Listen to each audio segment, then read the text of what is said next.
কাজের জন্য বাড়ি থেকে বেরিয়ে নিখোঁজ মহিলা। ঘটনা, এক হোটেল মালিকের বিরুদ্ধে থানায় মামলা করল ওই মহিলার পরিবারের লোকেরা।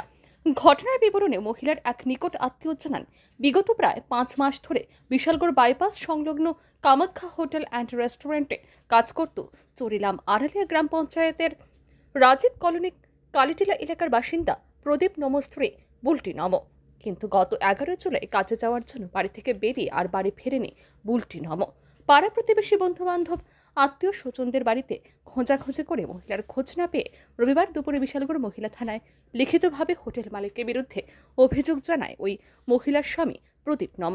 তাদের অভিযোগ, হোটেল মালিক জীবন দেবনাথ ওই মহিলাকে ফুসলিয়ে তার বিভিন্ন জরুরি নথিপত্র নিয়ে তার নামে একটা বড় অঙ্কের লোন নেন। এই খবর জানাজানি হতেই ওই মহিলাকে গায়েব করে দিয়েছে হোটেল মালিক জীবন দেবনাথ।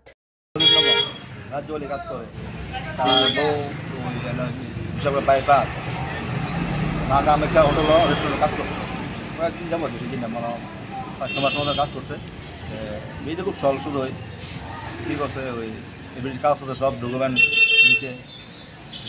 তার হোটেলের মালিকের নাম হচ্ছে জীবন দেবনাথ। ওই তার কাগজপত্র সব নিয়ে আসিরা ওই মশলা কোম্পানি থেকে তার লোন বলে লইছি। আমি একটু ঘর থাকি, লোন লইয়া তারা বলে ব্যবসা পার্টনারশিপ ব্যবসা করে। আর এই কালকে 4 দিন যাবত এই সব দুপুরে বাইতে পারিছি, এখন খোঁজখবর নেই। খোঁজখবর না, জীবনে তো মোবাইল সুইচ অফ, পোল্ট্রি নম্বর মোবাইল সুইচ অফ। তখন আমরা পড়াশোনার দ্বারস্থ হয়েছি। কী মনে হয় আপনার? আমার মনে হয় কোনো জায়গা লিয়ে অপরাধ লইয়া থাকা বা নিয়ে আমি কোনো বেচারি লাগতে বা লইয়া থাকা। আমরা কোনো খোঁজখবর আত্মীয় স্বজন বাড়ি গেছি, কোনো খোঁজখবর পাইতেছি না, কই আসে না আসে। আপনার বাড়ি কোন জায়গায়? আমার বাড়ি চললাম মধ্যপাড়া, কালিটিলা, কালিটিলা। আপনার বাড়ির নাম কি? তার কোনো সন্তান আছে নি? আছে, একটা খোলা আছে ছোট্ট। তখন ছিলাম আমার। পুলিশ কি কইছে? পুলিশ কইছে দেখবো কি কোন থানাতে আছে? বিশালগড় মহিলা থানা। এই ঘটনায় গোটা বিশালগড় মহকুমা জুড়ে চাঞ্চল্য ছড়িয়েছে। ব্যুরো রিপোর্ট, আর নিউজ।